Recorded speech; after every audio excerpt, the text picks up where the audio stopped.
Assalamu alaikum, my dear students. These video lectures, recorded by government college teachers, is a very good initiative for the sake of learning of students enrolled with government colleges. It is being done at the behest of Secretary College Education and the Minister Education and Literacy Department. Students must be thankful for this initiative to this department. Before we start working on a certain area of our subject English, I want to introduce myself first of all. My name is Nawaz Soomro. I have been assistant professor at Government Muslim Science College, Hyderabad. Today we are learning about the very first one of second year, the 7 ages of man. The way I have made out a plan to teach you this poem is very much written before you. We will be just reading text given in the slides, and then we will have some introduction of the poet and introduction of the poem, word meaning and explanation of the lines of the poem, short critique in the end, summing of the poem. This is a very sketch for you to understand the way of working. Introduction of the poet William Shakespeare is not unknown to anyone in the world. He was born in Stratford-upon-Avon, Warwickshire in England in 1564 and died in 1616.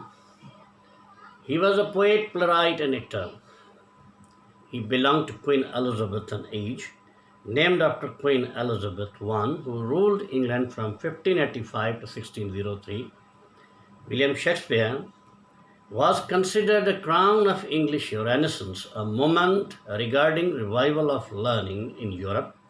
It started in 14th century and continued till 17th century.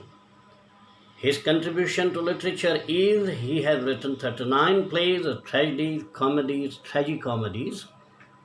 His contribution to poetry is this: he has written 154 sonnets. His contribution to English language is he added 1600 new words borrowed from Greek, Latin, French to English language. He performed his plays in open-air theatre that was called Globe Theatre. So far as the poem The 7 Ages of Man is concerned, it's consisting of 28 lines. It's taken from the play, comic play, written by Shakespeare in 1599, As You Like It. It occurs in Act 2 and Scene 7. This poem has got a great relevance with the very first poem taught to you in first year, Under the Greenwood Tree, because that poem is also taken from the same comic play. Here in this poem, it seems to be a speech given by Jacques, one of the friends of the Duke, who was banished by his brother over certain issues.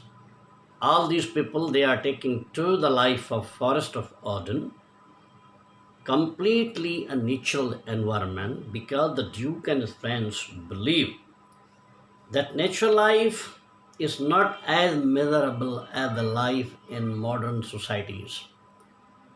There is peace of mind, no painful environment, as it happens to be in the society which is based on modern norms. These first two lines from the poem William Shakespeare have written: all the world is a stage and all the men and women merely players. William Shakespeare was primarily a dramatist. To him, the life of man is a drama, and the position of this world is a stage. All human beings, including men and women, they seem to be playing their roles like players, characters in a drama. In these three lines, they have their exits and their entrances. And one man in his time plays many parts, his acts being 7 ages. He tells to his readers, to his students, Father, Every human being has exits, a gate for going out of this world like death. And they have entrances, a gate to enter to this world like birth. One man from birth to death, plays different parts. Shakespeare has divided his life into major 7 parts that he called the X.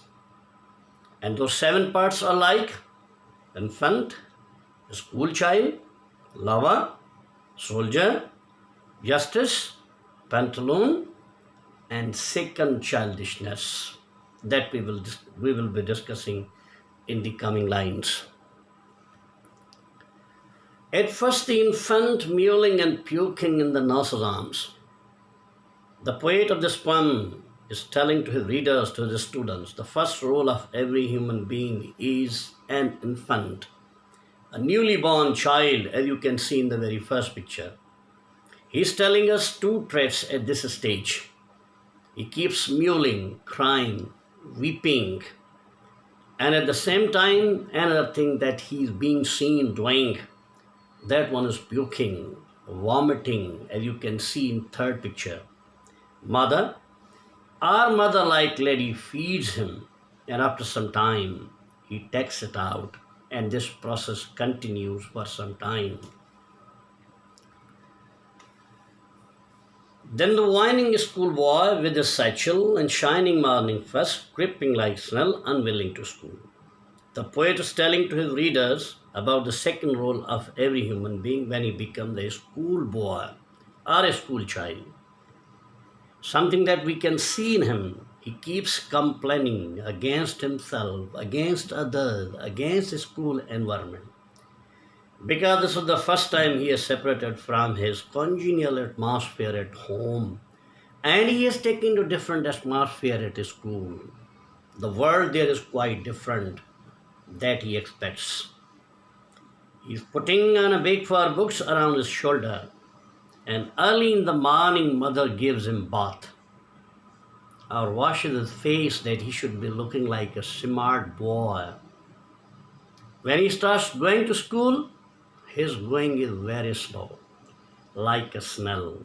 And what snail is, you can see in third picture. This is a biological creature, moving very slow. And Shakespeare tells, unwilling to school, because he is not willing mentally to go to school, and that's the reason his going is very slow. Shakespeare is telling us further about third role of every human being, that he becomes a lover. Dear students, every man in the world cannot be a lover, nor could I be, nor could you might be, or anybody else. Then what Shakespeare wants to communicate through this stage? He is telling to his readers that certain biological changes are bound to take place in every human being, and his behavior changes at this stage. But say, for example, someone becomes a lover, how he behaves. Sighing like furnace with a woeful ballad. Furnace is a place where fire burns. You can see in the second picture where fire is burning. This fire produced certain sounds. This man had started feeling the fire of love, and he has a sort of burning inside, and he remembers his beloved or not when she separated, or when she takes to a very different attitude to him. There is only one way for him now left, that he should compose love poems. Woeful ballad means poems full of sorrows and sadness expressed by this individual, met to his stress eyebrow. And in those poems, he praises facial features of his beloved a lot. This is how he passes this third stage, the age of vagaries in life, no responsibility yet in his life. The fourth role of every human being that the poet is sharing with the readers, then the soldier. Everybody cannot be a soldier. People get different roles, different jobs. Then what Shakespeare wants to tell to readers in this stage? This is the age of responsibilities that everybody takes at certain stage of life. But say for example, an individual becomes really a soldier, then how he behaves. Full of strange oaths and bearded like the part. For the sake of his country, he is ready to take swears, oaths of allegiance, to be very sincere, loyal to his land. His beard is like the beard of the part. You can see in first and second pictures, these two, beard of the soldier and beard of the part. Shakespeare compares soldier's beard with the beard of part. Jealous in honor, sudden and quick in quarrel. He is jealous of the honor, progress, prosperity of other nations because he is patriotic and he thinks in the terms of his country, his land, his people. He is ready to fight. Quick in quarrel, never waits to fight for his country, for his people when there is a critical moment, seeking the bubble reputation because he thinks when he dies in this way for his country, for his people, for his land, his role will be greater in history, seeking the bubble reputation even in the cannon's mouth. Shakespeare called this reputation a temporary one, but his reputation remains in history, written with the golden words. Even in the cannon's mouth. Cannon is what? Look at the last picture. Cannon is an old fighting tank. If he has to come before this one, he is blown into pieces. He is ready to accept even this miserable type of death, but only and only for the sake of his country, for his people, for his land. This indicates his patriotism, a great responsibility on soldier. Fifth role is justice. When a man grows like a wise man, not necessarily he has to be justice, everyone is justice, no. But everyone crosses through certain ups and downs of life, and this is how he behaves. But say for example, an individual becomes really a justice. What are the traits, some of the observable, some hidden, Shakespeare is sharing with his readers? In fair round belly with good capitoline. His eatings are very rich in proteins. He's taking them. He grows to be a fattier man. His belly comes out like that of the belly of capon or cock. He's putting on spectacles because his eyesight has started weaker. His eyesight has started growing weaker. And he is keeping beard and taking care, giving a very much beautiful cut so that he should look smart, full of wise saws. Many quotations, many proverbs that he quotes during his talk because he is widely read man, and whenever he is talking, he wants to buttress his opinion. He wants to make his opinion stronger, and he's quoting different examples from history, modern and old, and so he plays his part. The sixth role that Shakespeare is telling us of every individual shifts into the lean and slippered pantaloon. Now the system of degeneration, a biological process, starts at this stage. When he was young, he was a fatty man, very healthy man, but now he is converted into peak of bones, lean, slippered pantaloon, putting on very soft shoes, soft wearings, soft foot wearings, because they remain very easy for him. And he's putting on a loose pajama that makes him pantaloon. With a spectacle on nose and pouch on side, there is a type of, you see spectacles on his nose because his eyesight has grown to be weaker and weaker. In order to magnify his eyesight, he's putting on glasses, and there is a type of a small pocket on his side. Youthful hose, world well saved, a world too wide. When he was a young man, he was putting on loose clothes because he was a healthy man. But when those clothes shrank, he kept them safe, well saved, because he had an idea that he would use those clothes once again when he grows old. When he is doing so, World is too wide. Very wide claws, his body very shrunk, and looks like a clown, jester, entertainer, which he is really not. But the people are taking him a jester. The people are taking him like a clown because he looks like actually he is not. And his big manly voice turning again toward childish treble pipes. His voice was loud when he was a young man, and that has started growing weaker and having a higher pitch like the voice of a child and high pitch of a pipe because his vocal cords have started getting affected due to the process of degeneration and whistling sound. His teeth are broken somewhere, and when he's talking, he seems to be blowing whistles. This all makes him a clown. People think him to be. The last scene, that is second childhood, second childishness. Ends this strange eventful history. पूरी इसकी ज़िंदगी आकर इसी stage पर ख़त्म हो जाती। सारी ज़िंदगी भरी हुई ज़िंदगी वाक़यात से, achievements and failures, ups and downs. This is losses and gains.